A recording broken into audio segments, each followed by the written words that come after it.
பாணனே, வள்ளல் ராமனை புகழ்ந்து பாடி பரிசு வாங்கிட்டு வரேன் போனியே, என்னாச்சு? ஆமாங்க ஐயா, நான் வள்ளல் ராமன புகழ்ந்து பாடி பரிசு வாங்கினேன். ஆனா அதை விட அந்த பரிச என்னுடைய மனைவி கிட்ட சொல்லும் போது அவ சொன்னா பாருங்க பதில், அதுலதாங்க ஐயா சுவாரஸ்யமே இருக்கு. அடடே, அப்படி நீ என்னதான் பரிசு வாங்கின? உன்னுடைய மனைவி அவ்வளவு சுவாரஸ்யமா என்னதான் சொன்னா?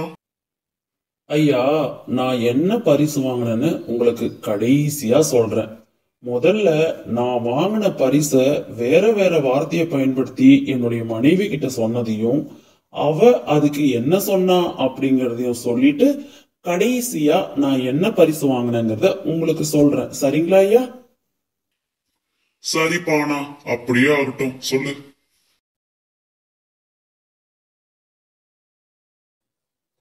ஆமா, வள்ளல் ராமனை புகழ்ந்து பாட போனீங்களே, என்ன பரிசு வாங்கிட்டு வந்தீங்க?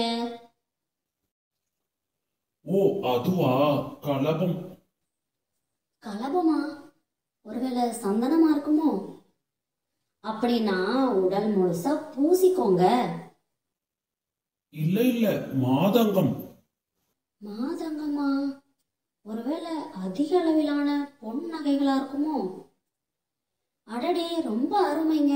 நம்ம எல்லோரும் புகழும்படி செழிப்பா வாழலாம்ல. அட, அதில்ல பாணி, நான் பரிசு வாங்கிட்டு வந்தது வேளம். என்னது, வேளமா? ஒருவேளை கரும்போ? சரி, அப்படின்னா சாப்பிட்டுக்கோங்க. அட, அதில்லம்மா, பகடு. ஓ, பகடா? எருதுதானே, அதை வச்சு வயல்கள்ல ஏர் உழலாம்ல. அட, அதுவும் இல்ல பாணி, கம்பமா. ஓ, கம்பமாவா? அதை வச்சு உணவுக்காக நல்ல களி செய்யலாமே. அட, அதெல்லாம் ஒண்ணுமே இல்ல பாணி, நான் வாங்கிட்டு வந்தது கைமா. அப்படின்னு நான் சொன்ன உடனே என்னுடைய மனைவி அது யானைன்னு புரிஞ்சுக்கிட்டு அவ எதுவுமே பேசலைங்க ஐயா. நான் வாங்கின பரிசு என்னன்னு உங்களுக்கு கடைசியில சொல்றேன்னு சொல்லியிருந்தேன்ல, அதுதாங்க ஐயா நான் வாங்கிட்டு வந்த பரிசு, யானை. சரிப்பானா, அடுத்த வேளை சாப்பாட்டுக்கு என்ன செய்யலாம்னு யோசிச்சுட்டு இருக்கிற உனக்கு போய் அந்த வள்ளல் யானைய கொடுத்திருக்காரே, அதை எப்படி நீ பாதுகாப்ப? உன்னுடைய மனைவியோட சோகத்துக்கும் இதுதானே காரணம் பானா. ஆனா நீ யானைய குறிக்கிறதுக்கு எத்தனை விதமான சொற்களை கையாண்டிருக்க பாத்தியா?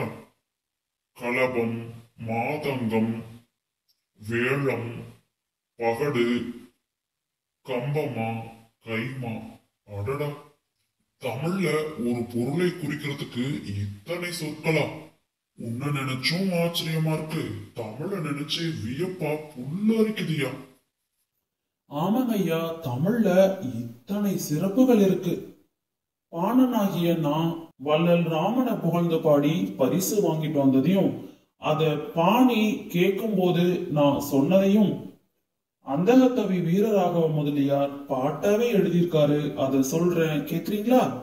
என்னது, கேக்குறீங்களாவா? தமிழ் பாட்டை கேக்குறதுக்கு கசக்குமா என்ன? சீக்கிரம் சொல்லு, நான் ரொம்ப ஆர்வமா இருக்கேன். இம்பர்வான் எல்லை ராமனையே பாடி என் குணர்ந்தாய் பாணாணி என்றால் பாணி. வம்பதாம் கலபம் என்றேன், பூசும் என்றால், மாதங்கம் என்றேன், யாம் வாழ்ந்தேன் என்றால், பம்புசீர் வேழம் என்றேன், தின்னும் என்றால்,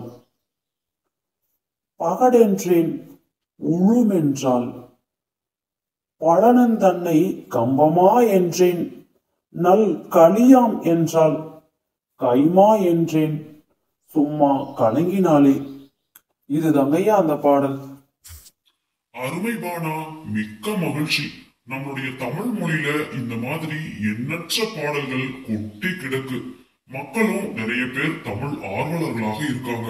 அவங்களுக்கு இந்த மாதிரி நிறைய பாடல்களை கண்டுபிடிச்சு அவங்களுக்காக கொடுக்கணும். சரி, இப்போ இந்த காணொலிய இதுவரைக்கும் பொறுமையா பார்த்தவங்களுக்கு ஒரு நன்றிய சொல்லிட்டு, நம்மளுடைய சேனலை இதுவரைக்கும் சப்ஸ்கிரைப் பண்ணாதவங்களை சப்ஸ்கிரைப் பண்ண சொல்லிட்டு, லைக் போட சொல்லிட்டு நம்ம கிளம்புவோமா? அப்படியே ஆகட்டும் ஐயா, மிக்க மகிழ்ச்சி, நன்றி, வணக்கம்.